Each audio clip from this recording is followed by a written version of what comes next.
एक बार हंस, तोता, बगुला, कोयल, कबूतर आदि सब पक्षियों ने सभा करके यह सलाह की कि उनका राजा वैनतेय केवल वासुदेव की भक्ति में लगा रहता है, व्याधियों से उनकी रक्षा का कोई उपाय नहीं करता है।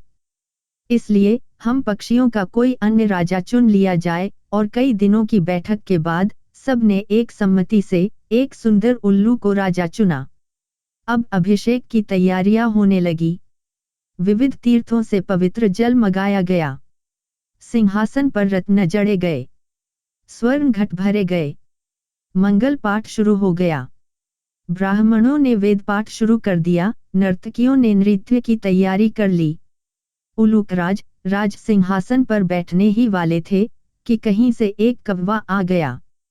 कौवे ने सोचा, यह समारोह कैसा, यह उत्सव किस लिए? पक्षियों ने भी कौवे को देखा तो आश्चर्य में पड़ गए।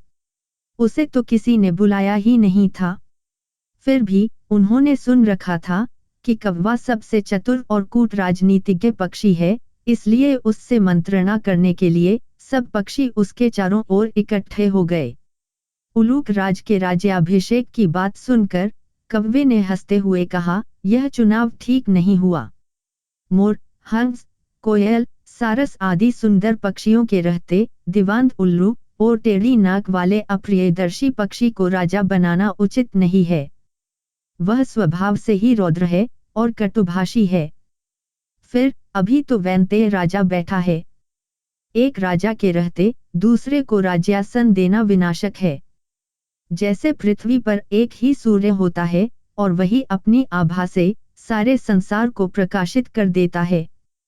एक से अधिक सूर्य होने पर प्रलय हो जाती है। प्रलय में बहुत से सूर्य निकल जाते हैं, उनसे संसार में विपत्ति ही आती है, किसी का कल्याण नहीं होता।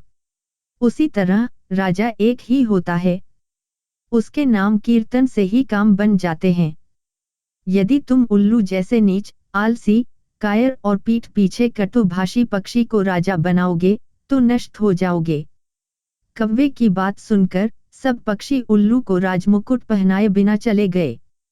केवल अभिषेक की प्रतीक्षा करता हुआ उल्लू, उसकी मित्र करिकालिका और कौवा रह गए।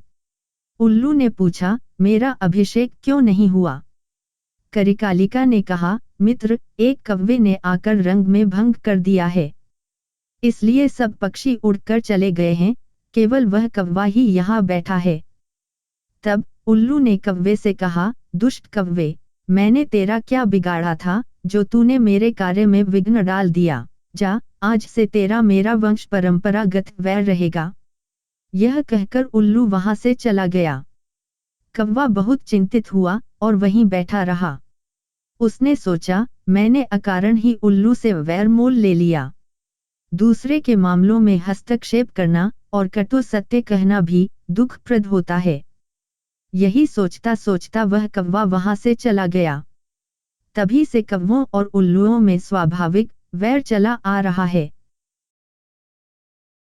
कहानी से सीख, हमें कभी भी दूसरों के मामलों में हस्तक्षेप नहीं करना चाहिए।